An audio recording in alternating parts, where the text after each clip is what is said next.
नमस्कार साथियों, स्वागत है आप लोगों का teaching Manish Kumar YouTube channel पर। साथियों, आज आपकी जो क्लास होने वाली है वो सीटेट एग्ज़ाम के लिए एक तरीके से आप संजीवनी समझ सकते हैं। आज की क्लास में आपके वो 4 टॉपिक क्लियर होंगे जिससे आपके एग्ज़ाम में सीधा प्रश्न आता है और आपके सीडीपी सेक्शन में इससे कभी ऐसा नहीं हुआ है आज तक कि इससे प्रश्न ना आए हों। तो ये आपके वो टॉपिक्स हैं, उसका आपको कंटेंट कराया जा रहा है जो आपके एग्जाम में जिनसे सीधे प्रश्न देखने को मिल जाते हैं। क्लास आपको बेहतरीन तरीके से पढ़ाई जाएगी विद ट्रिक्स के साथ में। जो भी आप लोग पढ़ेंगे वो आपको क्लास में ही याद होगा। तो चैनल पर अगर आप लोग नए जुड़े हैं तो चैनल को सब्सक्राइब करेंगे, क्लास को दोस्तों के साथ में शेयर करेंगे ताकि ज़्यादा से ज़्यादा बच्चे इस क्लास को देखें और उन्हें भी बेनिफिट मिले। देखिएगा, इसमें जो 4 टॉपिक हैं जो बच्चे एग्जाम दे चुके हैं उन्हें पता होगा कि इनसे किस तरीके से प्रश्न आते हैं। आज तक आपका एक भी सेक्शन ऐसा नहीं गया है जिसमें आपका सीडीपी में इससे प्रश्न ना आया हो। तो ये आपके लिए काफ़ी ज़्यादा ज़रूरी होने वाला है। तो करते हैं क्लास की शुरुआत। उससे पहले फिर से कहेंगे, चैनल पर नए जुड़े हैं तो चैनल को सब्सक्राइब कर लीजिएगा, क्लास को दोस्तों के साथ में शेयर करिएगा। चलिएगा, तो पहला है आपका कि वृद्धि क्या है। वृद्धि और विकास से आप लोगों को पता है कि आपके एग्जाम में सीधे प्रश्न देखने को मिल जाते हैं। तो हमारे शरीर में होने वाले वह परिवर्तन वृद्धि कहलाते हैं। जैसे मान के चलिएगा, आपकी जो लंबाई बढ़ रही है वो आपकी वृद्धि में आ जाएगी। ठीक है, आपका जो वजन बढ़ रहा है वो आपकी वृद्धि में आएगी। सबसे जरूरी चीज़ उसके बाद में कि वृद्धि का हम मापन कर सकते हैं। चलिएगा, मान लिया हमने, ठीक है, क्या हुआ कि वृद्धि का हम मापन कर सकते हैं। सही बात है, इसका एक मात्रक होता है। अब ऐसा तो नहीं कर सकते हम लोग कि वृद्धि, ये तो नहीं कह सकते कि वृद्धि कितनी हुई है। हम उसको बता सकते हैं कि इसकी लंबाई 6 सेंटीमीटर बढ़ी है या इसकी लंबाई 5 सेंटीमीटर बढ़ी है, इसका जो वजन है वो 500 ग्राम बढ़ा है या 1 किलो बढ़ा है। तो हम उस तरीके से बता सकते हैं वृद्धि में कि जो उसकी वृद्धि है वो कितनी हुई है। अच्छा, इसके साथ में विकास क्या है। विकास में क्या होता है, उसमें व्यक्ति की मानसिक, संवेगात्मक, सामाजिक और शारीरिक हर तरीके का जो विकास होता है। जैसे अगर आपकी जो बुद्धि, जैसे आप लोग कहते हैं धीरे धीरे बच्चा मैच्योर हो रहा है, तो जो मैच्योर हो रहा है वो भी आपका विकास में आ जाएगा। अब मैच्योरिटी हमें दिखाई तो नहीं दे रही है बच्चे की, ठीक है। उसके बाद में सामाजिक विकास जो बच्चे का हो रहा है, हम उससे ये तो नहीं कह सकते कि इसका 200 ग्राम सामाजिक विकास हो गया या इसका 300 ग्राम शारीरिक विकास हो गया। देखिएगा, वृद्धि विकास के ही अंतर्गत आती है, ठीक है। वृद्धि विकास का छोटा रूप है। तो विकास को ऐसे समझिएगा कि विकास का मापन नहीं कर सकते एक तरीके से। विकास हमारा शारीरिक भी हो सकता है, मानसिक भी हो सकता है, सामाजिक भी हो सकता है और आपका संवेगात्मक भी हो सकता है। हंसना, उसका भी विकास होता है। आपको जैसे अब धीरे धीरे आप लोग मैच्योर हो रहे हैं, जैसे आप लोग टीचर बनने जा रहे हैं तो बच्चों को किस तरीके से पढ़ाएंगे उसका आपको ज्ञान हो रहा है। तो ये भी आपका एक विकास का ही एक उदाहरण है, ठीक है। विकास वृद्धि का एक व्यापक रूप है, हमने आपसे कहा है वाकई में कि जो विकास है वो वृद्धि का एक व्यापक रूप है। वृद्धि जो है वो विकास के अंतर्गत ही आ जाती है। उसके बाद अगला है आपका कि किसी व्यक्ति के शरीर में होने वाला कोई भी परिवर्तन विकास कहलाता है। सही बात है, जैसे उसके शरीर में या उसके सामाजिक में, जैसे जो समाज के साथ में जुड़ता है तो जो भी कुछ उसका जो विकास होता है, जैसे कुछ सीखता है। एआई के दौर में जैसे एआई के बारे में भी जानना उसका विकास होता है, ठीक है। विकास के द्वारा ही वो जान सकता है। चलिए आगे बढ़ते हैं, इनके बारे में और जानते हैं क्या है वृद्धि और विकास के बारे में। अब देखिएगा, इनकी तुलना करते हैं कि वृद्धि और विकास में हम कैसे समझ सकते हैं। तो वृद्धि जो होती है वो आपकी एक समय के बाद में रुक जाती है, ठीक है। कि जैसे जैसे आप मान के चलिएगा, आप लोग 18 साल के हुए या 16 साल के हुए तो वहाँ से आपकी जो वृद्धि होती है वो आपकी रुक जाती है। लेकिन विकास आपका क्या होता है, गर्भावस्था से लेकर मृत्यु पर्यंत तक चलता रहता है, ठीक है। उसमें क्या होता है, जैसे आप बिल्कुल मृत्यु शैया पर लेटे हैं, उसके साथ में जैसे आपके आने वाले समय में रोबोट आया आपके पास और कहा कि नहीं नहीं अब तो ऐसे करना है आपको किसी काम को, तो वो अगर आपको जो भी सिखा रहा है तो वो भी आपका जो है वो आपका विकास में आ जाएगा। वृद्धि जो होती है वो आपकी एक उम्र के बाद में रुक जाती है। तो वृद्धि आपकी हमेशा नहीं चलती, लेकिन विकास आपका जन्म से लेकर मृत्यु पर्यंत तक आपका चलता रहता है, ठीक है। अगला आपका है कि वृद्धि शरीर में होने वाले वह परिवर्तनों को दर्शाता है, ठीक है। वृद्धि हम देख सकते हैं कि इस बच्चे का जो 5 साल का बच्चा है वो कितना बड़ा हुआ, 7 साल का हुआ तो कितना बड़ा हुआ, या जैसे 11 साल का हुआ तो कितना बड़ा हुआ। लेकिन विकास जो हमारा आंतरिक और बाहर दोनों होता है। जैसे विकास में हम उसकी लंबाई के बारे में भी देख सकते हैं, उसके साथ में आंतरिक, जैसे वो अंदर से कितना ज़्यादा समझदार है, ठीक है। कुछ बच्चे ऐसे होते हैं जो कि उम्र में कम होते हैं लेकिन काफ़ी बड़े बड़े काम कर लेते हैं। तो ये जो आपका होता है वो आपका विकास के अंतर्गत आता है कि उसकी आंतरिक शक्तियाँ उसकी कितनी मजबूत हैं। ठीक है, ये आपका विकास के अंतर्गत। वृद्धि जो होती है वो दिशाहीन होती है।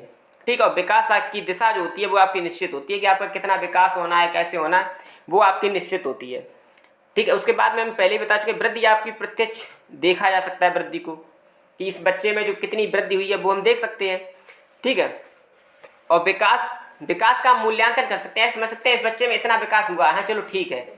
अब ये नहीं कह सकते कि इस बच्चे में 200 ग्राम विकास हो गया या अब इस बच्चे में 300 सेंटीमीटर या 3 सेंटीमीटर विकास हो गया, हम ऐसा कुछ नहीं कह सकते। ठीक है, वृद्धि केवल शारीरिक परिवर्तन होता है और विकास में आपका शारीरिक, मानसिक, सामाजिक और संवेगात्मक परिवर्तन होता है। ठीक है, ये कुछ बेसिक हैं, आप स्क्रीनशॉट भी ले सकते हैं इनका। ठीक है, आगे बात कर लेते हैं आपकी कि वृद्धि का हम मापन कर सकते हैं। सही बात है, वृद्धि का एक मात्रक होता है, इसको मीटर, सेंटीमीटर, किलोमीटर या किलोमीटर में तो नहीं, सेंटीमीटर या आपका किलोग्राम या ग्राम में हम इसको नाप सकते हैं, माप सकते हैं। इसका एक मात्रक होता है, इसे समझिएगा। लेकिन विकास का हम केवल मूल्यांकन कर सकते हैं कि इस बच्चे में इतना विकास हुआ है, इस बच्चे का इतना हुआ है। हम ये नहीं कह सकते कि अच्छा इसको, जैसे कि हमने फिर से आपसे कहा कि इसका 2 सेंटीमीटर विकास हो गया, इसका 3 सेंटीमीटर विकास हो गया, हम ऐसे कुछ नहीं कह सकते। हम लगे इस बच्चे में इतना विकास हो गया, ये बच्चा इतना मैच्योर है, ये बच्चा कितना वो है, हम इसका एक अंदाज़ा लगा सकते हैं विकास में। ठीक है, हम उसका एग्जैक्ट जो उसका रिजल्ट है वो हम नहीं बता सकते। चलिएगा आगे बढ़ते हैं। स्क्रीनशॉट लेना चाहें तो आप लोग स्क्रीनशॉट ले लीजिएगा क्लास का।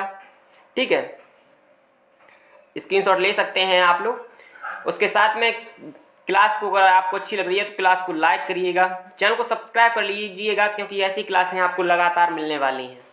आगे देखते हैं।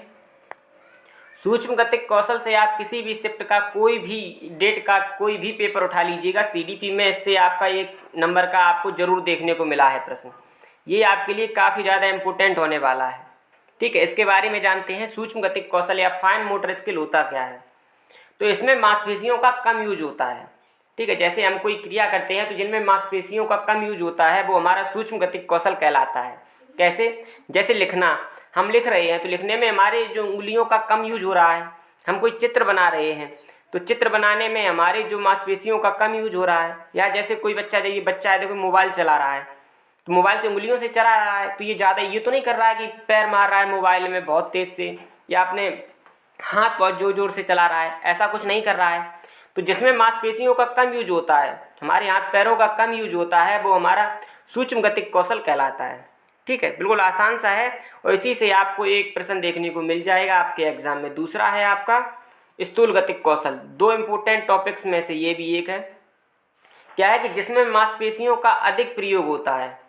ठीक है, जैसे दौड़ रहे हैं बच्चे, देखिएगा इतने सारे स्कूल से आ रहे हैं वापस, दौड़ते हुए बच्चे नाच रहे हैं।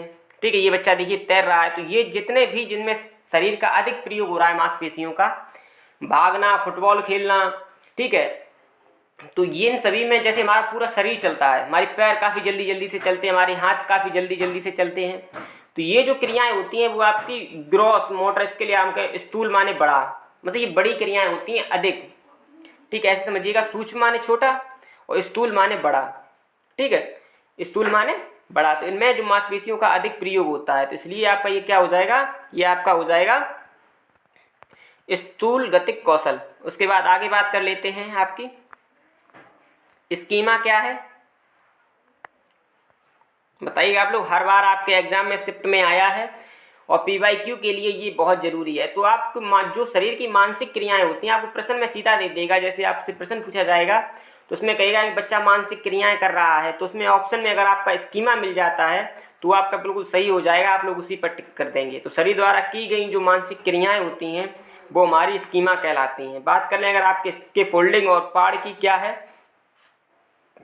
तो इसके फोल्डिंग क्या होती है कि बड़ों के द्वारा जो सहायता दी जाती है। जैसे आप लोग साइकिल चलाना सीख रहे हैं, अचानक गिरने लगे, गिर गए, तो जो बड़ों के द्वारा, जैसे आपका भाई हो गया या घर में और कोई हो गया, तो उनके द्वारा जो आपको साइकिल को जैसे उन्होंने पकड़ लिया फिर आपने चलाई, तो वो जो आपकी जो थोड़ी देर के लिए सहायता दी जाती है वो आपकी इसके फोल्डिंग या आपकी पाड़ कहलाती है। ठीक है, जैसे पढ़ेंगे कि जब बच्चे किसी कार्य को करने के दौरान फंसते हैं, ठीक है, तो बड़ों के द्वारा जो गाइडेंस दिया जाता है उसे स्टे फोल्डिंग कहते हैं, या स्टे फोल्डिंग कहते हैं, या स्टे हो गया, ठीक है। समझ गए आप लोग कि जैसे आप लोग पढ़ रहे हैं, हिंदी पढ़ रहे हैं, अब हिंदी में आप लोग बार बार अटक रहे हैं, तो आपके शिक्षक के द्वारा जो आपको सलाह दी जाती है, जो आपको गाइडेंस दिया जाता है, जो बताया जाता है आपको, वो आपका स्टे फोल्डिंग या आपका पाठ कहलाती है, ठीक है।